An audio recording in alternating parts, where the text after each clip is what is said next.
I'm 79 years old, and what I'm about to tell you is something you probably don't want to hear.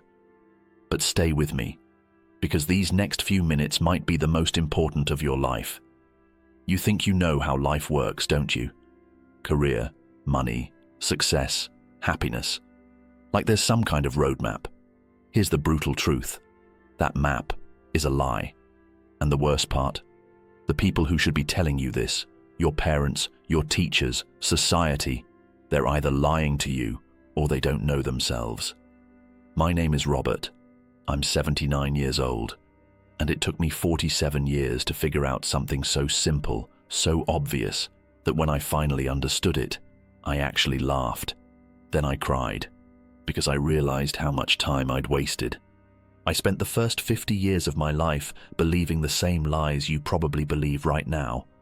Work hard, climb the ladder, accumulate, achieve, impress. I thought I had it all figured out. I had the career, a beautiful home in the suburbs, the respect of my colleagues. My kids went to good schools. We took one vacation a year. From the outside, I was living the dream. But at 47, something happened that shattered everything I thought I knew.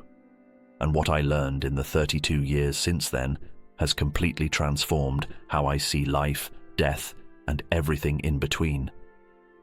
Before I tell you what happened, I need you to understand something. The reason I'm making this video isn't to impress you or make myself feel wise. I'm making this because I'm running out of time and there are things you need to hear before it's too late. Not for me, for you. I was 47, middle of my career, senior vice president at a telecommunications company. Sounds impressive, right? I thought so too. I worked 60-hour weeks, missed family dinners, skipped my daughter's dance recitals because I had presentations to prepare. My wife would ask me to come to bed and I'd say, just one more email. One more email turned into 100 more emails and suddenly it was 2 a.m. and I'd do it all again the next day. I told myself it was temporary. I told myself I was building something. I told myself that once I made partner, once I hit that next salary milestone, once I paid off the house, then I'd slow down. Then I'd spend time with my family. Then I'd actually live. You know what happened? The goalposts kept moving. I made partner. Then I needed managing partner. I paid off the house. Then I needed a bigger house. I hit my salary goal. Then I needed more. The treadmill never stopped, and I was too busy running to notice I wasn't going anywhere. Then came March 15th, 1993. I'll never forget that date. I was at my son's basketball game. He was 14. I almost didn't go. I had a board meeting the next morning, and I needed to review financials. But my wife practically begged me. She said, "Robert, he asks about you every day. Just this once, please." So I went. I sat in those metal bleachers with my briefcase, half watching the game, half reading reports. And in the third quarter, my son got the ball. He drove down the court, and he made this incredible shot, a three-pointer from the corner. The crowd went wild. His teammates mobbed him, and as he ran back down the court, he looked up into the stands. He was searching for me. I saw his eyes scanning the crowd, and when they found me, I was looking down at my papers. I didn't see the shot. I didn't see his moment. And the look on his face when he realized I'd missed it, that look is burned into my memory forever. After the game, we drove home in silence. He didn't say anything. I didn't say anything. And I told myself it didn't matter. There would be other games, other moments. I'd make it up to him. 3 weeks later, he quit basketball, just stopped playing. When my wife asked him why, he said he wasn't interested anymore. But I knew. I knew it was because I wasn't interested. If his own father couldn't be bothered to watch, why should he bother to play? That was 32 years ago. My son is 46 now. We have a relationship, but it's distant, polite, surface level, and I know it's my fault. I chose quarterly reports over his basketball game. I chose emails over bedtime stories. I chose career advancement over being present. And here's the thing that kills me. None of those choices actually mattered. The reports I was reading that night, I couldn't tell you a single thing from them now. The board meeting the next day, I don't even remember what it was about. The promotion I was working toward, I got it, and it felt good for about a week. Then it was just another job. But that moment with my son, that I remember, that I'll carry to my grave. Let me tell you the biggest lie you're probably telling yourself right now. I have time. I'll do that later. When I'm older, when I'm more established, when I have more money, then I'll focus on what really matters. That day never comes. You know why? Because you keep moving the finish line. You get the promotion, then you need the next one. You make more money, then you need more money. You achieve the goal, then you need a bigger goal. You're always chasing something just out of reach, and before you know it, you're 70 years old wondering where your life went. I'm 79 now. If I'm lucky, maybe I have another 5 or 10 years. Maybe less. Probably less. And I think about all the time I wasted. Not wasted on bad things, wasted on things that didn't matter. Things I thought were important, but turned out to be completely meaningless. Here's what I wish someone had told me when I was 30. Success is a terrible goal. And I say this as someone who achieved everything I set out to achieve. I made it to the top of my field. I had the money, the house, the respect. And you know what? None of it mattered. You achieve your goal, and for about 48 hours, you feel amazing. Then the feeling fades. You're back to baseline. Now you need a new goal, a bigger achievement, more validation. It's a hamster wheel. And the only way off is to realize you were never supposed to be on it in the first place.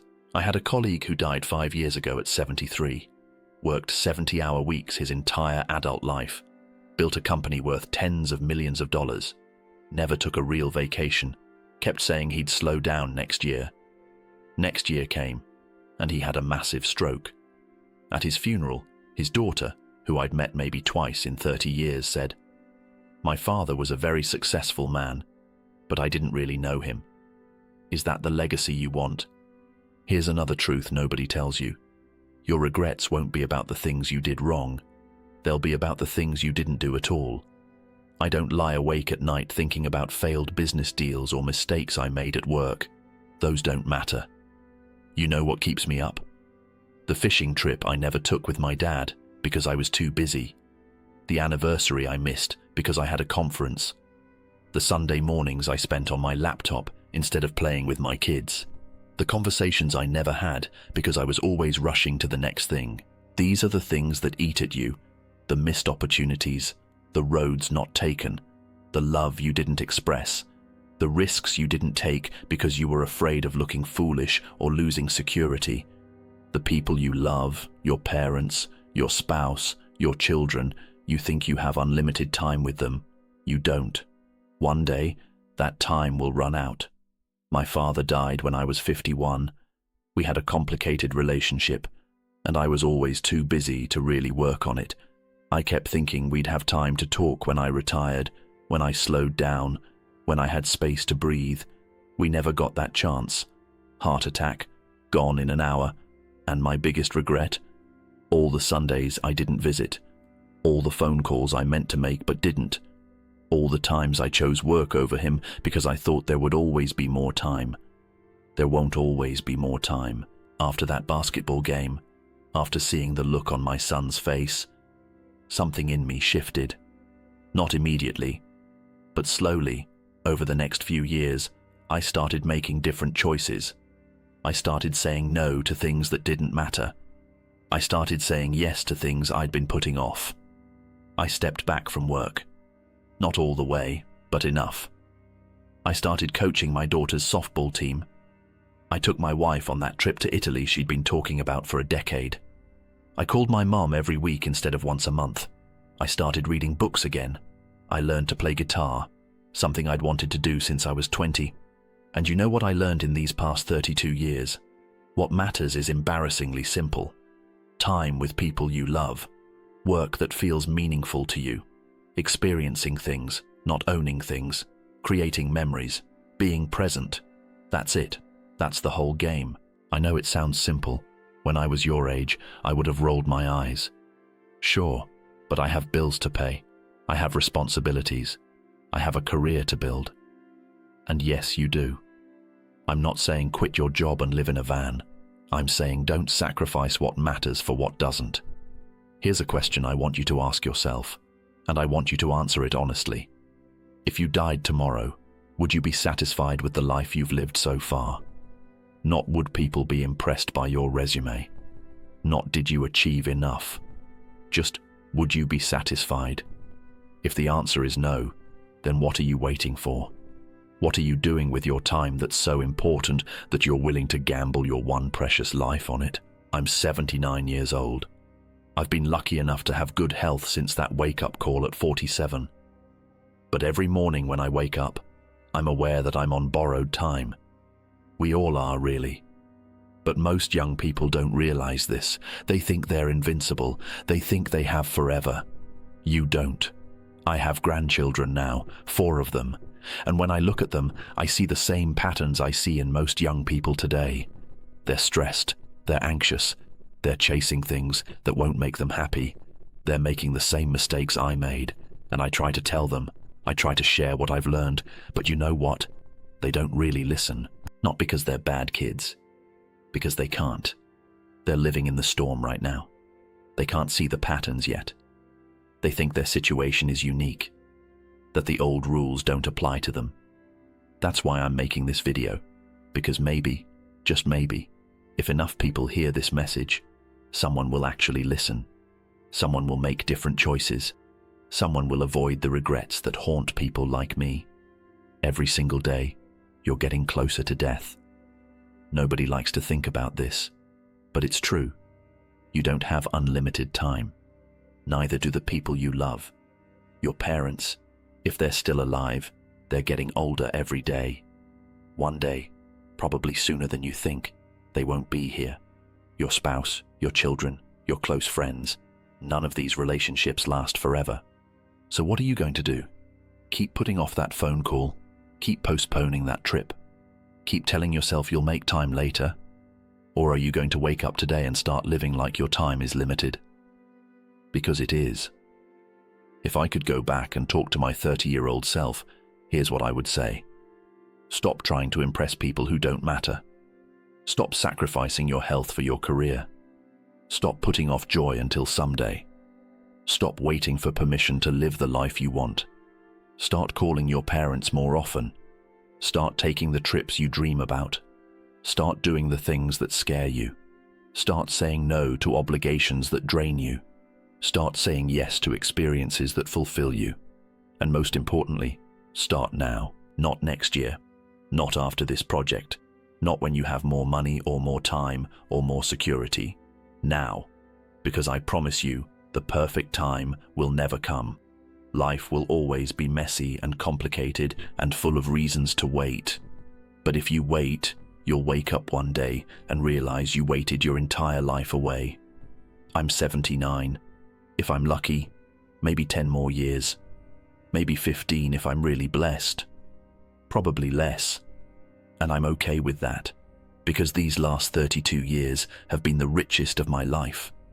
Not because I made more money, because I finally started living intentionally, appreciating every day, prioritizing what matters. I've traveled to places I always wanted to see, deepened relationships with my children and grandchildren, pursued hobbies I put off, forgiven people I held grudges against, said I love you countless times.